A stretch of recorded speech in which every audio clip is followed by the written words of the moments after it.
एक सामान्य माँ बाप या सामान्य या पुअर क्लास फैमिली भी ना अपने बच्चे को वो काम नहीं कराना चाहता जो मैंने किया है। मैंने पल्लेदारी का काम किया। अभी उसको कार्टून को वहां से उठाना है, कंधे पर रखना है और 3 मंजिल ऊपर गोदाम में चढ़ाना है। लाल पड़ जाते थे, चप्पल पहनता था स्लीपर में। यहाँ तक पहुंचने में मैंने करीब 14 जॉबें छोड़ी। एक पेट्रोल पंप पे काम करने वाला लड़का मैक्सिमम इतना ही सोच पाता है कि पेट्रोल पंप का मालिक बन जाऊं। फिर वो आपके यहाँ चोरी करेगा, आपके यहाँ गलत तरीके से काम करेगा, कहीं ना कहीं कंपनी को डैमेज करेगा क्योंकि उसका मन नहीं लगेगा। सही बात है। मैंने ना घर से निकलना तक बंद कर दिया। सो एक कंपनी का काम किया मैंने, वो कंपनी भाग गई। मैं भैया मैंने 4-5 लाख रुपए का आनंद कर्जा हो रहा है, अब बेहतर यही है शहर छोड़ के भाग लो। रातों रात वो एजुकेशन सेंटर बंद हो जाता है। लेकिन मैंने कहा अगर आज तुम भाग गए ना तो तुम्हारी इज्जत खत्म हो जाएगी। तो मेरे एक्स बॉस और जो बाकी के लोगों ने उनको काम करने से मना कर दिया। लेबर को अपने हाथ से हमने फ्लेक्सर ठोकी, अपने हाथ में लगा तो कई बार उंगली में थोड़ी मार ली। मेरा एक ग्वालियर का जो टेंडर था वो एक उस समय म्युनिसिपल कॉर्पोरेशन ने निरस्त कर दिया। मैं उस समय बाहर था, फैमिली को लेके एक टूर पे गया हुआ था मैं। और कंपटीशन में कई बार लोग उस सीमा तक चले जाते हैं कि वो आपको किसी भी हद तक नुकसान पहुंचाना चाहते हैं। वर्क तो हार्ड करना पड़ेगा, स्मार्ट वर्किंग करना पड़ेगी और ज्यादा डिलीवर करना पड़ेगा। नमस्कार दोस्तों, आज हमारे बीच मौजूद हैं आनंद शर्मा जी। जानेंगे उनसे उनके सफर के बारे में, जहां 400 रुपए की नौकरी से 6 करोड़ सालाना का व्यापार उन्होंने खड़ा किया है। ये सफर इतना आसान तो नहीं था। भैया नमस्ते, आपका पॉडकास्ट में हमारे स्वागत है। Thank you. मैं आपसे ये जानना चाहूंगा कि 400 रुपए की नौकरी से 6 करोड़ सालाना का जो सफर है वो इतना आसान तो नहीं रहा। उसमें बहुत सारे उतार चढ़ाव आए होंगे, बहुत सारा संघर्ष आपने किया होगा, तो उसके बारे में थोड़ा सा हमको बताएं कि कैसे आपकी शुरुआत हुई। शुरुआत एक्चुअली जब व्यक्ति को जरूरत होती है किसी भी चीज की, जी, जैसे भूख लगती है तो हम खाने की तरफ भागते हैं। तो मेरे भी जीवन का सफर कुछ ऐसा ही है। मुझे क्रिकेट का बड़ा शौक था और उस समय क्रिकेट की फीस हुआ करती थी 150-200 रुपये महीना क्लब फीस। और मैं उस क्लब का पार्ट था। और चूंकि मैं पुअर फैमिली से बिलोंग करता था। मेरे फादर, चूंकि हम लोग एक गांव से बिलोंग करते थे और मतलब जितना भी श्रेय दूं मैं मेरे पिताजी, मेरी फैमिली, बड़े भाई और मेरे परिवार को, उतना कम है। क्रिकेट की फीस भरने के लिए भी उस समय हमें सोचना पड़ता था। वो 150 रुपए जो थे वो बहुत बड़ा अमाउंट हुआ, बड़ा अमाउंट था। क्योंकि पिताजी की जो इनकम थी उसमें पहला जो उनका फोकस था कि मेरे बच्चे पढ़े लिखें, उनको मैं पढ़ाई लिखाई करा दूं और काबिल बना दूं और बेसिकली जो मूलभूत सुविधाएं हैं, रहने खाने की जो व्यवस्था है वही कर लूं।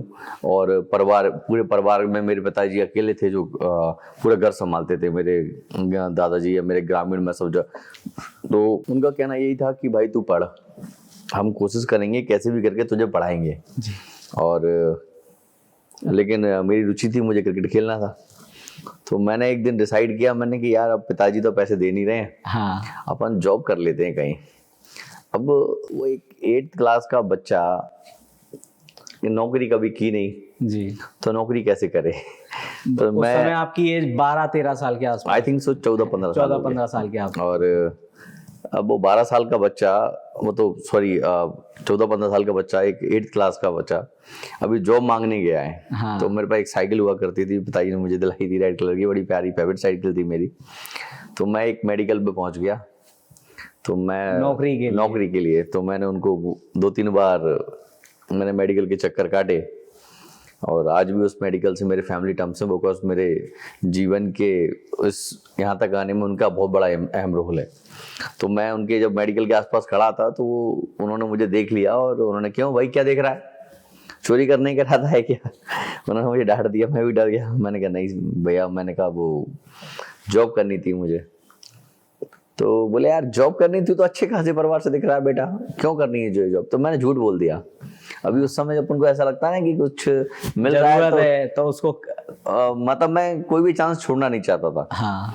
तो पहली जॉब थी तो मेरे मुंह से निकल गया कि भैया मुझे डीसीए करना है। मेरी इच्छा थी डीसीए करने की, जबकि खेलना आपको क्रिकेट था, मुझे बेसिकली जो फीस भरनी थी। तो मैंने उनको बोल दिया भैया मुझे जॉब डीसीए करना है। तो उन्होंने कहा यार ये तो बड़ा अच्छा सोचता है तू, तो ठीक है। तो मैंने कहा भैया मुझे जॉब चाहिए थी आपके यहाँ, तो पढ़ा लिखा है, पढ़ना आता है। मैंने हाँ भैया इंग्लिश पढ़ लेता हूँ, मैं इंग्लिश मीडियम से हूँ। तो उन्होंने मुझे मेडिकल पर रख लिया।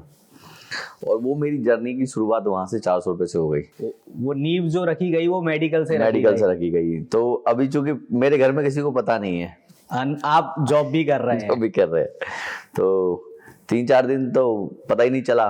फाइनली एक दिन पिताजी को पता चल जाता है। हाँ। तो मैं क्रिकेट खेलता था, तो हूँ तो उनका बेटा ही, तो उन्होंने मेरे चौके छक्के उड़ा दिए। तो फिर पापा ने बैटिंग किया, फिर पापा ने बैटिंग की जम के, मतलब पूरा सेंचुरी मार दिया उन्होंने। हाँ। फिर मैंने उनको मैंने थोड़ा सा समझाया, मैंने अभी तो कहते हो कि तुझे डॉक्टर बनाना है, तुझे बी फार्मा कराना है, तो मैं मेडिकल की नौकरी करने पहुंच गया। और बातें बनाने में तो बच्चे होते ही हैं शुरुआत में कहीं ना कहीं। हाँ, वो एक लर्निंग था, मुझे नहीं पता था मैं कहाँ तक पहुंचूंगा, वो लर्निंग था। और मुझे उस समय वो दिख रहे थे मेरे 400 रुपए, और मुझे मेरे उससे ज्यादा मुझे क्रिकेट दिख रही थी। क्रिकेट दिख रहा था कि मुझे 150-200 रुपए आएंगे। हाँ। और मैं मेरे क्लब में कंटिन्यू करूंगा भाई। तो वो एक मेरे लिए था। तो पिताजी भी ठीक है यार, उन्होंने कि बच्चा गलत हुई ना कर रहा है, अच्छा ही कर रहा है। जी जी। एक फ्री टाइम में वो एक अच्छा काम करने जा रहा है जॉब के लिए, और मेडिकल पे सीखेगा, कहीं ना कहीं सीखेंगे। और रेपुटेटेड लोग थे जिनके यहाँ मैंने काम किया, बस वो एक शुरुआत रही। फिर लगभग यहाँ तक पहुंचने में मैंने करीब 14 जॉबें छोड़ी। जीवन जो आज आपने अपनी फर्म, अपनी कंपनी जो तैयार की है, यहाँ तक पहुंचने में मतलब 14 स्टेप आपने चढ़ी है। 14 स्टेप चढ़े हैं, और 1 बाय 1 ऐसे स्टेप चढ़े मैंने कि एक सामान्य माँ बाप या सामान्य या पुअर क्लास फैमिली भी ना अपने बच्चे को वो काम नहीं कराना चाहता जो मैंने किया है। मैंने अपने घर पे कभी बताया नहीं किसी को, और मैं बताना भी नहीं चाहता था, क्योंकि ये जो लड़ाई थी ये मेरी थी, ये संघर्ष मेरा था, और मुझे इसको कंप्लीट करना था। क्योंकि हमारे पास खोने को कुछ बहुत ज्यादा नहीं था, तो हमें जो भी मिल रहा था ना, तो हमारा फोकस उसी की तरफ था। तो मेन ये था कि वो जॉब मैंने 2 साल करीब करी और मेडिकल पे। फिर 2 साल बाद फिर मैंने कहा अभी पैसे बढ़ नहीं रहे, 650 रुपए क्या ही मिलता है। हाँ। तो जब एक टाइम आप करते रहते हो चीजों को, तो फिर वो छोटी लगने लगती है। पहले 400 रुपए बहुत ज्यादा लग रहे थे, 650 भी कम लगने लगे। तो 50 रुपए 100 रुपए बढ़े, और ऐसे करके 650 तक पहुंच गया मैं। तो मैंने डिसाइडेड कि नहीं अभी कर नहीं रहा एकदम। मैंने कहा भाई साहब मैं अभी कल से नहीं आऊंगा। तो वहाँ जॉब के बाद में आप क्रिकेट खेलना जारी रहा? क्रिकेट मेरा कंटिन्यू रहा। अच्छा, क्रिकेट तो कंटिन्यू, वो तो पैशन था ना, फर्स्ट लव था मेरा, पहला प्यार जी। तो क्रिकेट तो था ही हमेशा से। फिर एक दिन मैंने नौकरी छोड़ दी, और मैंने कहा भाई मेरे को किसी ने बताया, बोले यार तू क्या कर रहा है, मार्केट में जा, बड़ा बाजार है। हाँ। तो मैं हुजात मार्केट पहुंच गया जी। तो वहां जस्ट मुझे 1200 ऑफर के हो गए, तो मेरा दिमाग ही खराब हो गया भाई। 600 से जस्ट डबल प्रमोशन। मैंने कहा भाई 1200 रुपए मिलेंगे। हाँ। अच्छा, उन्होंने मुझे, लेकिन वही था मेडिकल है, दवाइयां उठा के देनी है अब, लेकिन उन्होंने मुझे पूरा डिस्क्रिप्शन में नहीं बताया कि बेसिकली करना क्या है। हाँ। अब भाई वो एक ज्वाइन कर लिया मैंने। दैट आफ्टर, अब गर्मियों का समय। हाँ। उस समय मैं 11th या 12th में था, और वो जो मेरी जर्नी थी जी, वहाँ एक इतना चीज सीखने को मिला कि जीवन में पढ़ाई क्यों जरूरी है, और माँ बाप को पहले दिन से ही बच्चे को क्यों पढ़ाना चाहिए, ताकि उनका बच्चा वो सब ना करे जो मैंने किया है। वहां पर मेडिकल में दवाइयां तो देनी होती थी, वो थोक का व्यापार था जी। और उसमें मैंने पल्लेदारी का काम किया। वो जो जॉब थी 1200 रुपए की, उसमें पल्लेदारी का काम किया। उसमें क्या था कि बड़े बड़े जो भी कार्टून्स आते थे। हाँ। मतलब एक मान के चलिएगा, यहाँ से लेकर के लगभग आधी किलोमीटर दूर पर ट्रांसपोर्ट था। तो वहाँ गर्मियों में पर डे बसों पे कार्टून आते थे। अभी उसको कार्टून को वहां से उठाना है, कंधे पर रखना है, और 3 मंजिल ऊपर गोदाम में चढ़ाना है। मैं दुबला पतला एकदम, और उम्र वही 14-15 साल का बच्चा। हाँ, 17-18 के आसपास उस समय तक आप 3-4 साल। अच्छा, 3-4 साल का गैप हो गया था। हाँ, हो गया था। और एकदम दुबला पतला फ्लैट। हाँ। 50-55 किलो वजन होगा मेरा। और वहां से पर डे कार्टून कंधे पर रखना, उसको 3 मंजिल ऊपर चढ़ाना, और जब कोई कस्टमर आ जाए तो उस गोडाउन में दोबारा जाना, उस कार्टून को कंधे पे रखना, और फिर उस कस्टमर की कार में रखना। तो मैंने 2 महीने जॉब करी, मतलब मई जून गर्मियों में। लाल पड़ जाते थे। चप्पल पहनता था स्लीपर में, क्योंकि बार बार शूज नहीं पहन सकते थे, क्योंकि मैं जिस दुकान में या मेडिकल पे जो काम करता था मैं, वहाँ बार बार उतार के सीढ़ी पे चढ़ना होता था, शॉप के अंदर जाना होता था, तो हमने स्लीपर पहनता था मैं। और मेरे पास उस समय एक एटलस टाइप की साइकिल थी, तो कई बार कस्टमर्स को मैं मेडिकल तक डिलीवरी दी जाता भाई मर्जून की गर्मी में, तो डिलीवरी तक तो ठीक था। फिर वो जो कार्टून्स मैंने रखे ना 40-40, 50-50 किलो के, इतना मेरा वजन था, उतने बड़े कार्टून उठाता था मैं। मुझे भाई पीलिया हो गया गर्मी के टाइम पे। अब अपन ने कभी एक्चुअली उस तरीके के काम किए, उस तरीके के परिवार, लेकिन मैंने घर पे नहीं बताया कि मैं क्या करता हूँ। उनको मैंने यही बताया कि मैं मेडिकल पे जॉब कर रहा हूँ भाई। हाँ, ये मेरी खुशी है, मैं क्या कर रहा हूँ, ये मेरा संघर्ष मेरे साथ है। पिताजी वगैरह मम्मी वगैरह को तो पता ही नहीं कि उनका बच्चा कर क्या रहा है बाहर जा करके। तो भैया मैंने 1 महीने बाद 2 महीने बाद नौकरी छोड़ दी।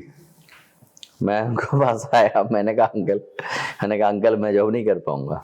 बोले क्यों बेटे? मैंने अंकल मुझे पीलिया हो गया और मैं नहीं आ पाऊंगा, मेरी स्वास्थ्य ठीक नहीं है, और ये मेरे अकॉर्डिंग जॉब नहीं है जो मैंने सोचा था। तो मैं पल्लेदारी करने नहीं आया हूँ। मैं एक 11th-12th क्लास का बच्चा हूँ और मैं यहाँ लर्निंग बेस पे आया हूँ। आप मुझसे आप पल्लेदारी करा रहे हैं। हाँ, मैंने उनको ब्लेम नहीं किया, मैंने कि ये मेरी चॉइस थी कि मैंने ये काम किया, लेकिन थैंक यू, आपने मुझे बड़ा सपोर्ट किया और मुझे अपने रखा, तो मैंने उनको थैंक यू कहा, बिकॉज वो बहुत भला आदमी था। तो बस उन्होंने मेरे पूरे पैसे दिए, 22, 24, 25 दिन के, इतने दिन के पैसे दिए, और मैं अच्छा 1 महीना भी काम नहीं कर पाए थे आप? नहीं, सेकंड मंथ के, सेकंड मंथ में। अच्छा। बस वो जॉब छोड़ी। फिर बहुत सारे एनिमेशन कोर्सेज में मैंने काउंसलिंग करी, फिर मैंने डिफरेंट इंस्टीट्यूट के लिए कैनोपीज लगाए, कैनोपीज में मेरी मार्केटिंग बनी। अच्छा। मैंने 1-to-1 कैनोपीज में करीबन 2 से 3 साल कैनोपीज लगाए। अच्छा। और वहां मेरी जो सैलरी इंक्रीज हुई है, हाँ, 1800, 2000, 2500, 3500 जो बढ़ी है भाई। तो वो एक जो पीरियड था 2-3 साल का लर्निंग वाला पीरियड, हाँ, वो मेरे लिए बहुत अच्छा रहा। हाँ, सीखने को भी बहुत सारी चीजें मिली, बहुत सीखने को मिला। लास्ट जो इस तरीके की जॉब थी मेरी, मैं एक एनिमेशन कोर्स कंपनी थी, कंप्यूटर की कोर्सेज कराती थी सिटी सेंटर पे, वहाँ काम करता था। तो मेरे पास वो एक जो साइकिल थी, मैंने आपको बताया था, नहीं उससे पहले जो एक लाल कलर की, वो मेरी फेवरेट साइकिल थी, कॉम्बैट कैल्विन, बड़ी चाइनीज कंपनी थी वो मुझे बड़ी पसंद थी वो। तो मैं आनंद नगर से अपने घर से पर डे सिटी सेंटर तक साइकिल से जाता था, वहाँ अपनी साइकिल रखता था, कैनोपी उठाता था, और आसपास जहाँ मुझे ड्रॉप किया जाता था, या तो वहाँ कैनोपीज लगाता था, या फिर वहीं ऑफिस में बैठ के काउंसलिंग करता था। अब एक दिन की बात है साहब, महीने भर मैंने जॉब करी, लगभग 28 दिन 30 दिन मैंने जॉब करी, और 30वें दिन जब मैं लौट के आता हूँ जहाँ मैं साइकिल रख के जाता, मेरी साइकिल चोरी हो गई। अब मेरी तनख्वाह 5500 रुपया, 4500 या 5500 सैलरी थी मेरी, उतने की मेरी साइकिल चोरी हो गई। भाई जब मैं घर जाके बहुत रोया, सैलरी लिया हाथ में और रोते रोते घर पहुंचा मैंने कहा यार पापा और मम्मी थोड़ी से मतलब मुझे देख के सैंडी हो, मैं मतलब कि यार मैंने महीने भर मेहनत करी, वो मेहनत बिल्कुल बेकार, जीरो हो गई मेरी तो साइकिल चली गई। अभी क्या करूं? फिर भाई ने नई साइकिल दिलवाई, उस दिन फिर मैंने जॉब छोड़ दी कि मैंने ऐसी मेहनत नहीं करूंगा मैं। फिर नींव बदली, डिफरेंट कंपनीज में काम किए, अलग अलग तरीके से काम किए। फाइनली 5 मई 2013, दिन भी याद है, तारीख भी याद है, 5 मई 2013 को एक एडवर्टाइजिंग कंपनी में मेरा इंटरेक्शन हुआ और वहां मैं ज्वाइन किया 5 मई 2013। अच्छा। और 5 मई 2013 को मैंने 4400 रुपए की तनख्वाह पे एक एडवर्टाइजिंग कंपनी में स्टार्ट किया अपनी वर्क, ज्वाइन किया। और तब ऐसा कुछ था नहीं कि कंपनी खोलनी है अपनी, या कभी नहीं सोचा मैंने ऐसा, क्योंकि क्या है कि जब जिस तरीके के परिवार से हम लोग आते हैं, हाँ, तो वहाँ व्यापार करेंगे बहुत बड़ी चीज है, वो चीजें एक्चुअली मैं उस समय अपनी गलती नहीं मानता। एक्चुअली मार्केट का सिनेरियो ही ऐसा है कि एक हमारा सोच का दायरा बहुत लिमिटेड है।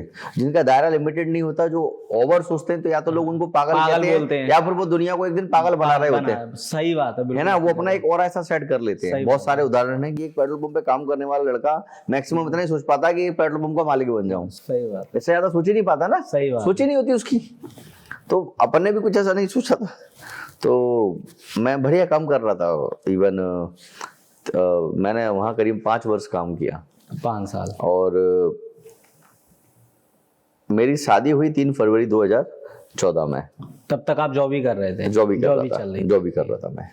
तो बिफोर शादी के मेरा, चूंकि तब तक मार्केटिंग मेरा बन गया था, लगभग 13,200 सैलरी थी मेरी शादी के टाइम।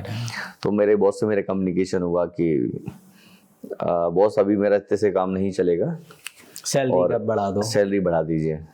ही सेड कि यार अभी क्या जरूरत है तुमको? मैंने ऐसा आज जरूरत नहीं है, लेकिन कल को शादी होगी, हम 1 से 2 होंगे, डबल होंगे, तो डबल खर्चे लग जाएंगे। मेरे आज कोई खर्चे नहीं है, मैं दारू बीड़ी पुड़िया सिगरेट पीता नहीं हूँ, मतलब कुछ भी मेरे अमाल नहीं है। तो मैंने कहा फिर भी मुझे खर्चे उस एंड पर डबल करने पड़ेंगे। तो ही सेड कि अभी नहीं, अभी तेरी सगाई होगी तब कर दूंगा। तो मैं कहा ठीक है, सगाई होगी, सब सगाई हुई, फिर भी नहीं किया। तो वो फिर सब वही सब कहानी। तो इस कि नहीं अभी नहीं, अभी पॉसिबल नहीं, कंपनी घाटे में चल रही है। मैंने दैट्स ओके, तो कभी बोला शादी हो जाएगी, तो बोले शादी के बाद करूंगा। मैं कहा चलो ठीक है यार, कमिटेड ही है। और शादी भी हुई, फिर भी वो एंड ऑफ द डे हम वहीं खड़े थे। अभी कंपनी घाटे में है?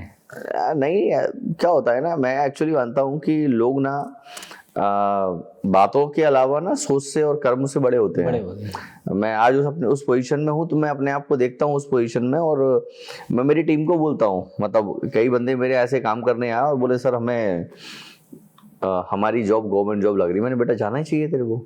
सर आज मुझे गवर्नमेंट जॉब को पेपर देने जाना है। मैंने बिल्कुल जा। एक मेरे अभी काम करता था बंदा, वो बोला कि मुझे 50,000 रुपए की मदद कर दो, मैं अपनी लाइट की दुकान खोल रहा हूँ अपने गांव में, बाहर का था। वो 50,000 रुपए लेके गया, बोले भैया मैं 2-3 बार में मैं लौटा दूंगा तेरा। मैंने बिल्कुल ले जा भाई। मतलब कोई अगर आगे बढ़ रहा है, जो मैंने अपनी जर्नी से सीखा वो ये सीखा कि अगर किसी के सपने बड़े हैं तो उनको नहीं रोकना चाहिए। अगर वो बढ़ना चाह रहा है तो वो आगे बढ़े। आज हमारे स्वार्थ में हमें ये लगता है कि ये व्यक्ति आगे बढ़ जाएगा तो हमारे काम नहीं करेगा, हमारी गलत सोच है। फिर वो आपके यहाँ चोरी करेगा, आपके यहाँ गलत तरीके से काम करेगा, कहीं ना कहीं कंपनी को डैमेज करेगा, क्योंकि उसका मन नहीं लगेगा। सही बात है। तो मेरा मानना है कि उसको जितना उसको आगे जाने देना ना, जाइए ना, अपनी तरफ से धक्का और दीजिए कि भाई तू और आगे जा। तो आज तो बस वो उस समय थोड़ा सा कम्युनिकेशन आया, कॉन्फ्लिक्ट हुए, और that day I have decided after my marriage, मैंने सेम मई में ही जॉब छोड़ दिया। मई में जॉब 5 वर्ष मैंने जॉब करी वहाँ। और उस समय तक मैं ये नहीं था मेरा। आपके जीवन में मुझे अभी तक की जो कहानी में लग रहा है वो मई और जून ही चल रहा है, गर्मी का ही सीजन चल रहा है, वहीं जॉब शुरू होती है, वहीं खत्म हो जाती है। वो एक ऐसा टर्निंग पॉइंट आया आफ्टर माय मैरिज कि शादी के तुरंत बाद मैंने जॉब छोड़ दिया। और चूंकि मेरी वाइफ जो है वो एक अच्छी एजुकेटेड फैमिली को बिलोंग करती है, और उस समय बड़ा, मतलब मैं अपने फैसले पर मैं खुद पर मतलब बहुत ज्यादा वो हो गया था कि भाई अभी तुमने शादी कर ली, जिम्मेदारियां आ गई, और एंड ऑफ द डे तुम कहाँ खड़े हो, अभी तुम्हारे पास है क्या। और वो एक साल 15 और 15 का तो वो ऐसा साल आया 14 के बाद में कि मैंने ना घर से निकलना तक बंद कर दिया। 14-15 के बीच में, क्योंकि घर से बाहर जाओगे तो 50-100 रुपए का पेट्रोल लगेगा भाई, खर्चे बढ़ेंगे। तो मैं बहुत ज्यादा परेशान हो गया। फिर 15 में मेरी जॉब लगी मलेशिया रमान रिसोर्सेज में, GM बन के जा रहा था मैं। अच्छा। सो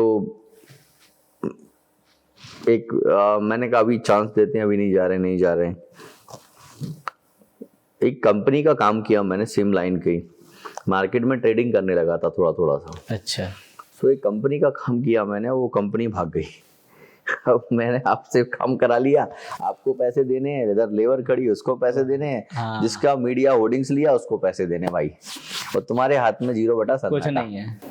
मैं भैया मैंने 4-5 लाख रुपए का आनंद कर्जा हो रहा है, अब बेहतर यही है शहर छोड़ के भाग लो। ग्वालियर की घटना है। ये ग्वालियर की घटना है। और सम्मानीय काम करा के भाग लिए, रातों रात वो एजुकेशन सेंटर बंद हो जाता है। वो बंद हो गया सेंटर। अभी मैं इतना ज़्यादा टेंशन में आ गया, डिप्रेस्ड हो गया। तो मैं कहा भैया मलेशिया में जॉब लग गई है, 1.25 लाख रुपए तनख्वाह है तुम्हारी, बढ़िया गाड़ी बंगला मिलेगा, भाग ले। हाँ जो कर्जा हुआ है इसको धीरे धीरे पटा देगा, धीरे धीरे वहाँ पर पैसे आ जाएगा ना, घर वालों को भेजते जाना, घर वाले धीरे धीरे पटा देंगे। लेकिन मैंने कहा अगर आज तुम भाग गए ना तो तुम्हारी इज्जत खत्म हो जाएगी, और तुम्हारी तो होगी साथ में तुम्हारी परिवार की, फैमिली की भी होगी। वो एक समय वाइफ ने बड़ा साथ दिया, बहुत ज्यादा साथ दिया। फिर बड़े भाई ने 80,000 रुपये दिए मुझे, वो याद है आज भी। पिताजी वो भी जॉब करते थे पहली कंपनी में, और उस समय प्रॉपर्टी का अच्छा धंधा करने लगे थे। तो वहां पर थोड़ा सपोर्ट मिला फैमिली का, मतलब वाइफ का, बिल्कुल, और भाई का, पिताजी का बड़ा सपोर्ट, सबका सपोर्ट रहा। और फिर 2015-16 में हमने होर्डिंग लगाना शुरू करे, और पहला होर्डिंग जो लगाया हमने ओल्ड हाई कोर्ट पर लगाया। अच्छा। आज वो नहीं है दुर्भाग्य से, एक्चुअली म्युनिसिपल कॉर्पोरेशन की पॉलिसी बदली और वो आज वो स्ट्रक्चर वहाँ नहीं है। फिर दूसरा लगाया, तीसरा लगाया। उस समय तो चूंकि क्या होता था, लोग काम आपके साथ करना चाहते थे, लेकिन आपको ना लोग फाइनेंशियली सपोर्ट नहीं करना चाहते थे, आप पर ट्रस्ट नहीं कर पा रहे थे, और आपको क्रेडिट भी नहीं मिलता था उस समय। तो रहा वो समय बहुत ज़्यादा डिफिकल्ट रहा, मतलब इतना ज़्यादा रहा कि जब हमें पहला ऑर्डर मिला बॉल रैप का, थैंक्स टू एक कोचिंग है शहर में, प्रीमियम IAS IPS की पुरानी कोचिंग है जी। तो सर ने मुझे उस समय बॉल रैप का काम दिया, बॉल दीवार पर जो फ्लेक्स लगा देते हैं। जी। अभी आप नए नए मार्केट में उतरे हो, तो मेरे एक्स बॉस और जो बाकी के लोगों ने उनको काम करने से मना कर दिया लेबर को। हाँ, कि भैया आनंद का काम करोगे तो हम हमारा काम नहीं देंगे तुमको। अब मैं क्या, एक छोटा सा काम करने वाला आदमी, तो उन्होंने काम करने से मना कर दिया। मतलब कहीं ना कहीं वो आपके जो सपने थे उनमें रुकावट डाल रहे थे। 100%। मतलब कि वो ये हमारे यहाँ पे काम करने देखो मेरे गुरु हैं, मैं उनको गुरु मानता हूँ आज भी। हाँ। आज मैं यहाँ हूँ ना बिकॉज उन्होंने मुझे सिखाया है, तो मेरी अच्छाई तो मेरे साथ थी। सही बात है, सही बात। लेकिन कुछ जो चीजें वहां से मैनेज हो सकती थी कि आपको किसी को कैसे क्या करना है, तो वो मैं वहां से भी सीख के आया हूँ ना भाई। तो मेरे को तो डबल बेनिफिट्स हुए वहां से, तो वो गुरु आज भी मानता हूँ मैं उनको। तो भैया मैंने लेबर ने काम नहीं किया, अब 1 हफ्ता हो गया, 10 दिन हो गए, क्लाइंट बोले यार फ्लेक्स लगा। तो मैंने उसको बोला, लेबर वाले को पकड़ा मैंने, भाई तू क्यों काम नहीं कर रहा है? तो डायरेक्टली उन्होंने नाम बताया कि ये साहब, इन्होंने मना कर दिया कि काम नहीं करना है, काम करोगे तो तुमको हम अपना काम नहीं देंगे, परेशान करेंगे, इसलिए भैया मैं तुम्हारा काम नहीं कर रहा। कहीं ना कहीं उनका काम जो होगा वो ज्यादा होगा, इस वजह से वो काम नहीं दे रहे होंगे। तो सिंपल समय नंबर 1 थे ग्वालियर में। हाँ। मैंने और मेरे बड़े भाई ने क्या किया, उनको एक शादी में गाड़ी मिली थी पल्सर जी। हमने भाई फ्लैक्स प्रिंट कराई। हाँ। गाड़ी पर रखी जी, हथौड़ी, कील और तारे लेके हम दोनों ही निकल गए। दोनों भाई निकल गए। डबरा लगाया, दतिया लगाया, पिछोर, खनिया दाना, अपने हाथ से हमने फ्लैक्स ठोकी। हमको लगानी आती तो थी नहीं, कभी लेबर का काम तो किया नहीं, अपन ने कराया है, ऐसे सुपरविजन किया, तो अपन को कोई नॉलेज नहीं थी, लेकिन ठीक बेसिक नॉलेज थी कि भाई ऐसे लगा सकते हैं। हाँ। अपने हाथ में लगा तो कई बार उंगली में थोड़ी मार ली तो खून आ गया, टेप लगाया, ऐसे करके हमने 1 to 1 हमारा काम चालू कर लिया। और वहां से हमें लगभग 30-40 हजार रुपए महीना आना स्टार्ट हो गए। तो भैया हमने कहा यार तुम्हारी तनख्वाह थी वो तो तुम्हारा कवर हो गया, सारे खर्चे काट के उसको से तुम्हें 20-21 रुपए मिल ही रहे हैं। अब तुम्हारा जर्नी यहाँ से स्टार्ट करते हैं। वो 1 to 1 चले। फिर छोटे भाई को भी अपने इसमें जब आप कर रहे थे, तो आपने जो आपकी जो फर्म है आज मौजूदा सावरिया सेठ के नाम से, वो रजिस्टर्ड करा ली थी या तो बिना फर्म के आप उस समय काम कर रहे थे? ये फर्म मैंने जॉब छोड़ने से पहले ही बड़े भाई के नाम रजिस्टर्ड करा ली। अच्छा, रजिस्टर्ड करा ली। हमें बेसिकली एक फर्म बनानी थी, कोई भी एक ऐसी फर्म थी, ऐसा कोई मन नहीं था कि एडवर्टाइजिंग कंपनी बनानी है, तो एक फर्म रजिस्टर्ड कराना था। बिकॉज ऑफ क्या है कि बड़े भाई जॉब छोड़ चुके थे या छोड़ने की तैयारी में थे, और हमको एक कुछ ना कुछ काम करना ही था। तो यार बोले एक बेसिक फर्म बना लेते हैं, ताकि 3-4 वर्ष किसी भी फर्म को रेडी होने में लगते हैं। हाँ। तो वो बेसिकली अपन को फ्यूचर में बोले अगर कोई काम करते हैं तो उसमें काम आएगी। आदमी मतलब काम को देखता है कि एक फर्म कितनी पुरानी है। बोले अपन काम करे ना करे, एक फर्म रजिस्टर्ड होना चाहिए। तो बस हम जब हमारे गांव जा रहे थे तो हमने नाम क्या रखे हैं, एक इस फर्म के पीछे बड़ा एक शानदार हो रहा एक वाक्या। हम जब गांव जा रहे थे हमारे, उसी गाड़ी से। तो हमारे सामने से एक कार निकली, हम पहले रात में यही सोच रहे थे कि क्या ही नाम रखें, कृष्ण रखें या कुछ भी, बहुत सारे नाम मन में आए, गोकुल या वृंदावन या बहुत सारे नाम आए। मतलब कहीं ना कहीं कान्हा जी में, ठाकुर जी में आस्था थी। हाँ, भगवान के नाम पे अपन सोच रहे रखना चाह रहे थे थे कि कोई फर्म का नाम रखें। उतने में हमारे सामने से एक कार निकलती है, उस पर लिखा था मेरा सेठ सावरिया। मेरा सेठ सावरिया। हाँ। तो वहां से हमने उसको फर्म का नाम दिया सावरिया सेठ एडवर्टाइजर्स। और चूंकि सावलिया, मतलब जब कोई चीज होती है तो भगवान भी वो रास्ता दिखा रहे थे। हाँ। वो गाड़ी का निकलना हुआ, आपका देखना हुआ, और वो चीज एकदम से आइडिया जो वो क्लिक किया। उसी ने कहा कि भैया तू अभी बहुत कर लिया, अभी तू हाँ, अपना कर और इस नाम से कर, और आई एम विथ यू। और सावरिया में ऐसे डब्ल्यू आता सावलिया। हाँ। तो चूंकि मैंने उसको सावरिया कर दिया, वी फॉर विक्ट्री, हाँ। तो वो सावरिया ही चला आ रहा है। जी जी। तो बहुत सारे लोग आज भी उनको सावलिया की जगह सावरिया कहते हैं। अपने लोग एक्चुअली सावरिया ही कहते हैं। सावरिया कहते हैं। और वो एक फर्म खुल गई 1 to 1। आज ऊपर वाले की कृपा से लगभग हम मध्य प्रदेश के सबसे पहले हमने ग्वालियर में ही काम स्टार्ट किया था जी। फिर उसके बाद में मौका मिला, माई की इच्छा हुई, पीताम्बरा नगरी में हमने एक छोटा सा टेंडर से स्टार्ट करी। पहला टेंडर दतिया, क्योंकि वो मेरा पैतृक क्षेत्र है, मैं उसी क्षेत्र को बिलोंग करता हूँ। और वो क्षेत्र मेरे लिए बड़ा लकी रहा है। मेरी पूरे परिवार तो वहाँ से है ही, साथ ही मेरी शादी भी दतिया में ही हुई। अच्छा। तो पीताम्बरा माई की नगरी में हमने पहला एक टेंडर लिया, और बहुत नॉमिनल कॉस्ट पर था उस समय, 3 वर्ष का टेंडर था वो। फिर उसके बाद में अब वो continue day by day new होता रहा, और आज भी हम अपडेट होता हुआ है। फिर हम ग्वालियर में हमें मौका मिला, उससे पहले ग्वालियर में फिर हमने टेंडर्स लिए। उससे पहले फिर हमें भोपाल में मौका मिल गया। भोपाल में भी हम काफ़ी बड़े एक स्केल पर, लगभग वहाँ पूरे शहर के पुल के उसका हम रन करते हैं। अच्छा। हाँ, भोपाल में बिगेस्ट वी हैव 11,000 पुल के इन भोपाल सिटी। 11,000 एमपी का सबसे बड़ा टेंडर है वो। और फिर मौका मिला हमें सागर शहर का, तो आज हम सागर में भी काम कर रहे हैं। और सागर में 85 बस स्टॉप्स, 100+ यूनिपुल एंड गेंट्री के साथ में सागर में भी नंबर 1 डील करते हैं हम। ग्वालियर में भी लगभग हमारे पास 170+ साइट्स है। ये होर्डिंग ग्वालियर में जो आपके पास में होर्डिंग, ग्वालियर में जो वो होर्डिंग। हाँ, मेरा उस उद्देश्य कभी भी फर्म बनाना या मतलब पैसा ही कमाना तो सबका लक्ष्य होता ही है। मेरा उद्देश्य इसके साथ साथ एक बहुत हमेशा से रहा कि मुझे लोगों को रोजगार देना है, और एक ऐसे एनवायरनमेंट बनाना है जहां लोग आए और अपने सपने संवारें। क्योंकि मार्केट में मैं देखता हूँ अच्छे खासे पढ़े लिखे लोग घूम रहे हैं जी, और जॉब की बड़ी समस्या है। बिल्कुल हकीकत बात है। तो मेरा पहला फोकस ये रहा कि मुझे मैक्सिमम लोगों को रोजगार देना है। और आज लगभग 40 लोगों को डायरेक्ट जी, और लगभग इतने ही लोगों को मैं इनडायरेक्ट काम दे रहा हूँ, जिनका घर जो चीजें रोजी रोटी जो है वो सावरिया से उससे चल रही है। पैसा तो बन ही जाएगा, हम साथ काम करें, हमारी टीम बड़ी होनी चाहिए। और अच्छे मतलब जब आप काम अच्छी नीयत से आप काम करते हैं तो कहीं ना कहीं लोग भी उसी तरीके के आपके साथ में जुड़ते हुए चले जाते हैं। बिल्कुल। आज लगभग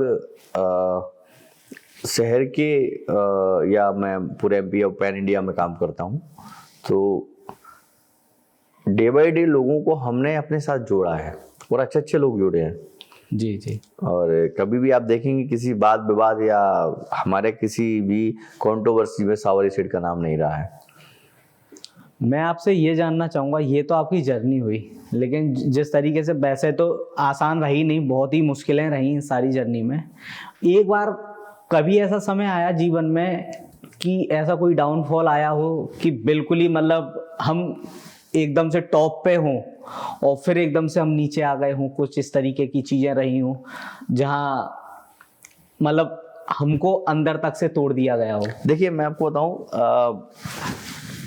मैं बुरा समय नहीं मानता। एक समय आता है व्यापारिक, बुरा समय उसको कहूंगा जब हम बोल ना पाए, लेट जाएं और बिल्कुल हाथ पर हमारे काम ना करें। करें। तो ऊपर वाले ने हमारे संग कभी ऐसा बुरा समय नहीं लाया। जी जी जी। हम आज बढ़िया हैं और समय भी अच्छे ही थे, हम बढ़िया बोल रहे थे, अच्छे तरीके से खा रहे थे।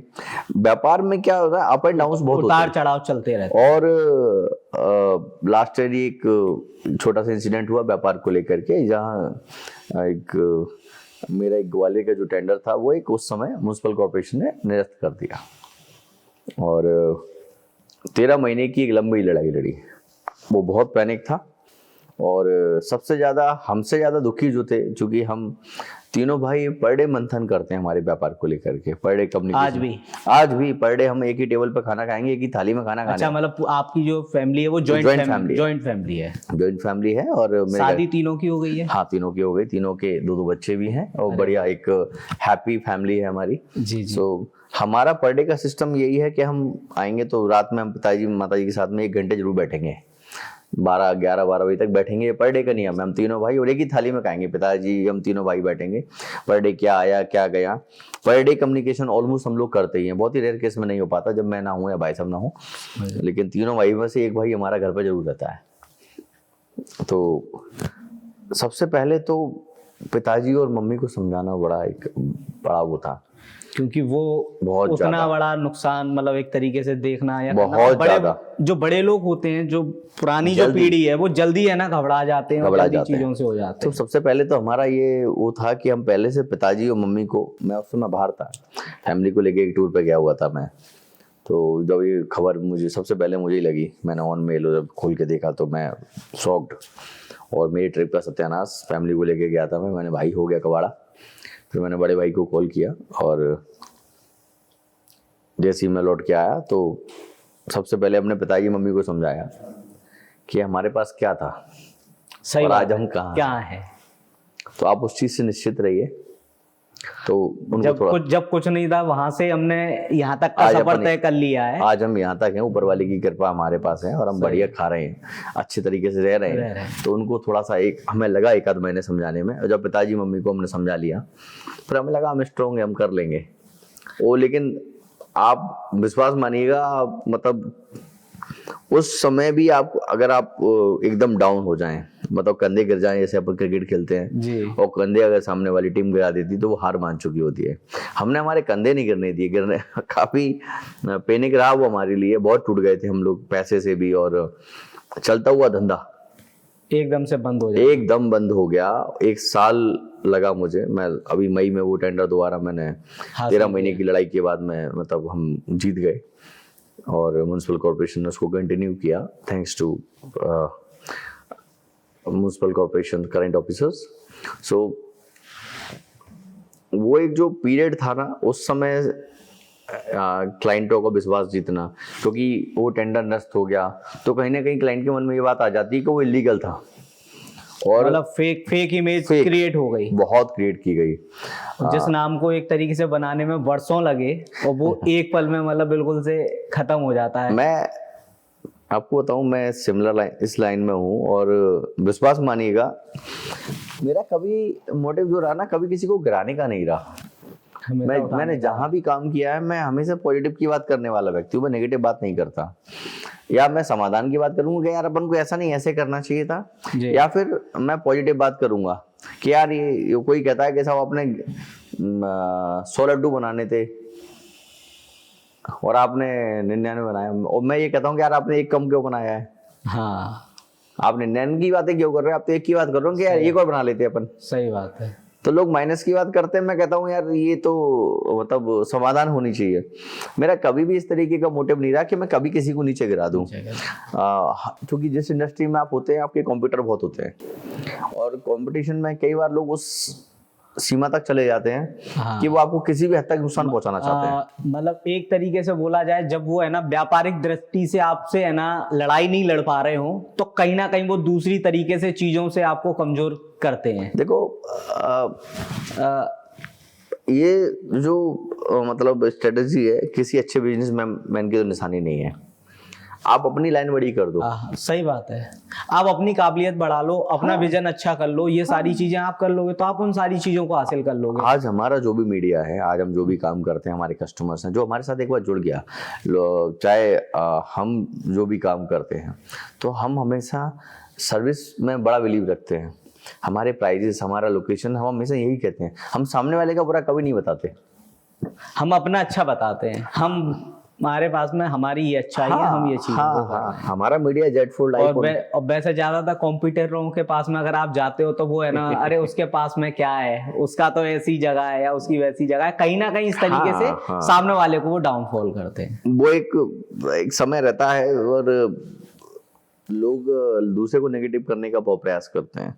मुझे लगता है healthy marketing, healthy competition, healthy work होना चाहिए। आपके माल में ताकत होनी चाहिए, आपका माल अच्छा होना चाहिए। जिसका जो माल अच्छा है वो है और बिकेगा। हाँ, आज सैमसंग का कोई कहता है जेट फोल्ड अच्छा है तो है, सही बात, आईफोन अच्छा है तो है, लोग ले रहे हैं। हाँ हाँ, आप देखो ना, किडनी बेच के ले रहे हैं लोग। सही बात है। तो आपका एक जो सिनेरियो होना चाहिए काम करने का, एक जो आपका प्लानिंग होना चाहिए, वो इस तरीके से नहीं होना चाहिए कि सामने वाला बिल्कुल। और देखो, एक कंपटीशन होना बहुत आवश्यक है, लेकिन इस हद तक नहीं कि सामने वाले को बिल्कुल घुटनों पर ला दे। आज हमारा जो भी टेंडर नष्ट हुआ, तो चूंकि हम हमारा बेस स्ट्रॉन्ग करे बैठे थे, अगर आज हमारा बेस स्ट्रॉन्ग नहीं होता तो बिल्कुल पूरे तरीके से ध्वस्त हो चुके होते। ध्वस्त हो चुके होते। हमारे खर्चे इतने सारे थे। सही बात। आज मतलब इतना बड़ा एम्पायर हमने बनाया है, इतने सारे लोगों की टीम है, 40 लोगों का स्टाफ है मेरा। अब ये तो है नहीं है कि अगर एक चीज आपकी निरस्त हो रही है या कोई चीज डाउन में जा रही है तो वो सबके सब लोगों को आप हटा दो। मैंने मेरे एम्प्लॉयज को, मेरे परिवार का जो हिस्सा है, कभी भी मैंने उनको डिमोरलाइज नहीं किया। मैं हमेशा कहता हूँ अपने आप को प्रूव करो आप। सही बात। और किसी को इस तरीके से कभी नहीं करते कि आप ना किसी को डैमेज करने चले जाओ, तो डैमेज कभी नहीं करते भाई। जब तक तू कंफर्टेबल है यू कैन डू, अदरवाइज कोई बात नहीं, थैंक यू। सही बात है। ना कि इस तरीके से कि सामने वाले को उस हद तक पहुंचा दो आप कि वो किसी भी स्थिति में पहुंच जाए। ठीक है, ये मार्केट का सिनेरियो है और हर व्यक्ति की वर्किंग का अलग अलग अपना तरीका है। और मैं उसको मतलब क्या ही डिफाइन करूंगा। जिस व्यक्ति की जिस तरीके की सोच है वो उस तरीके से काम करेगा। मुझे लगता है लोगों को जेन्युइन होना चाहिए, कम से कम अपने आप से झूठ नहीं बोलना चाहिए। चाहे वो युवा पीढ़ी हो, कोई भी बिजनेसमैन हो, या मैं अपने आप को लेके देखता हूँ कि कई बार मैं अपने आप को झूठ बोल गया कि यार ऐसा कर लेंगे, ऐसा हो जाएगा, लेकिन एक्चुअलिटी वो नहीं है। आपको सच्चाई में रहनी चाहिए। लोगों को मतलब बाहर की BMW तो दिखती है, उसके पीछे संघर्ष नहीं दिखता है कि उसने किस संघर्ष से हासिल की है। वो एक्चुअली वो नहीं दिखता कि आई कैसे है, हाँ। यहाँ तक पहुंचे कैसे हैं। वो एक छोटी सी स्टार कार से इस BMW तक कैसे पहुंचे हैं, तो वो एक बड़ा पार्ट है। हम हमारे धंधे में भी, या मैं डिसीजन बड़ा फास्ट लेता हूँ जी। ये चाहे मेरा पॉजिटिव पॉइंट हो या नेगेटिव, मेरे संग अच्छी चीज ये है कि मैं डिसीजन बड़ा क्विक लेता हूँ। जी जी जी। और जितना क्विक डिसीजन आप ले लोगे, जैसे एग्जांपल किसी क्लाइंट के गया ना, उसको तुरंत आप ऑन टेबल करके आ गए, तो हाँ, और ना वो वाला पार्ट सही बात। आप थोड़ा मिस करोगे तो गया, सोचने का हुआ तो वो चला गया पार्ट। इंतजार करने वालों को एक बहुत बड़ी और मशहूर कहावत है, किसी महान व्यक्ति ने कही थी, इंतजार करने वालों को उतना ही मिलता है जितना कोशिश करने वाला छूट जाता है। तो जो इंतजार करेगा उसको तो नहीं मिलेगा जितना हमसे छूट जाएगा। तो या जिसको हम नहीं करना चाहेंगे। तो यही मेरा एक हमेशा से रहा है। जो लोग व्यापार क्षेत्र में कामयाबी हासिल करना चाहते हैं, नया स्टार्टअप करना चाहते हैं, आजकल का जो यूथ है वो स्टार्टअप पर फोकस कर रहा है, उनके लिए एक सीख आपके अब तक के जीवन की क्या रहेगी जो आप उन लोगों को देना चाहें? लर्निंग पे फोकस ज़्यादा करें। स्टार्टिंग में पैसा नहीं आता, और कई बार ऐसा होता है कि जो नए एंटरप्रेन्योर्स होते हैं, वो या फिर कोई छोटा व्यापारी या स्टूडेंट्स नए आजकल वर्टिकल स्टार्ट करने के प्रयास करते हैं।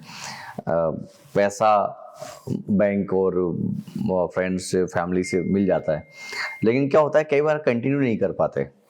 तो मेरा ये मानना है कि पहले आप जो भी आप काम कर रहे हो, पहले उसके बारे में काफ़ी अच्छा रिसर्च करें। मैंने कहा ना कि अपने आप से झूठ मत बोलें। सही बात। रिसर्च बहुत अच्छा करें उसके बारे में, और जब आपको नॉलेज हो जाए, देखो 100% नॉलेज किसी को नहीं हो सकती। मैं भी सन 2009 से इस लाइन में हूँ, आज 15, 16 साल, 17 साल से काम कर रहा हूँ। तो मैं भी कई चीज़ों की लैक नॉलेज हो जाती है, लेकिन वो रिसर्च प्रॉपर करके आए और मेहनत तो देखो भैया लगेगी, हर जगह लगेगी, है ना। आज वो मैंने बताया ना कि BMW दिख रही है लेकिन उसके पीछे वो BMW आई कैसे।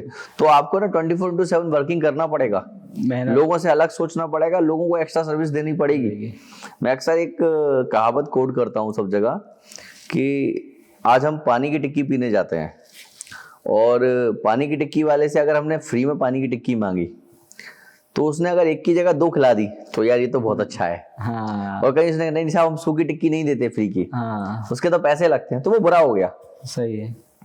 तो बुरा हो गया, शायद हम उसके पास दोबारा ना जाएं कि भैया यार ये बड़ा अच्छा था यार, उसने यार एक मांगी थी, आंटी एक बार खा लो, दो दे तो हमें एक्स्ट्रा देना पड़ेगा, ग्राहक को ग्राहक बनाने के लिए, बिल्कुल लोगों को जोड़ने के लिए। कहीं ना कहीं जो जिस क्षेत्र में भी आप काम कर रहे हैं बिल्कुल उसमें आपको कुछ ना कुछ एक्स्ट्रा और दूसरे के हिसाब से ज्यादा आप देखो ना, डोमिनोज भी तो एक्स्ट्रा निकालता है ना, एक्स्ट्रा दे रहा है ना, क्या 10% एक्स्ट्रा, या साबुन, या इतनी सारी कंपनीज हैं। लेकिन मैं ये देख रहा हूँ भैया, पार्ले जी का है ना 10% एक्स्ट्रा हुआ, वो एक्स्ट्रा जो है वो छोटा होता जा रहा है और वो एक्स्ट्रा चल रहा है। ये आदमी की सोच पे वो निर्भर हो रहा है। देखो आज मैं आपको बताता हूँ, वो ब्रांड बनाया है। सही बात। आज टाटा साहब अगर कुछ बिस्किट बेचने पे आएंगे तो पूरी मार्केट खा जाएंगे, या अंबानी बेचने आते तो खा ही रहे ना मार्केट।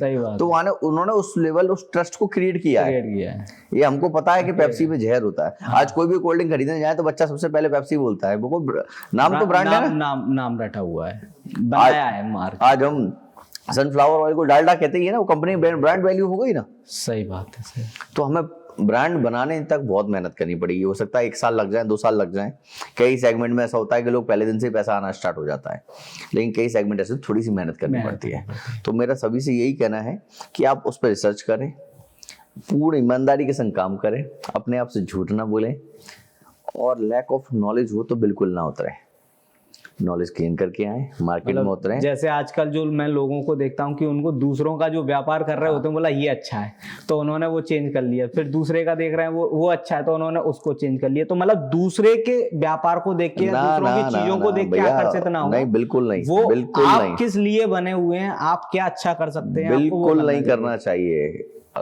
हमें एक्सपेरिमेंटल तौर पर थोड़ा बहुत हम प्रयास कर सकते हैं, लेकिन हमें पूर्ण ईमानदारी के संग काम करना पड़ेगा। आपको समय देना पड़ेगा किसी भी व्यापार को जमाने के लिए।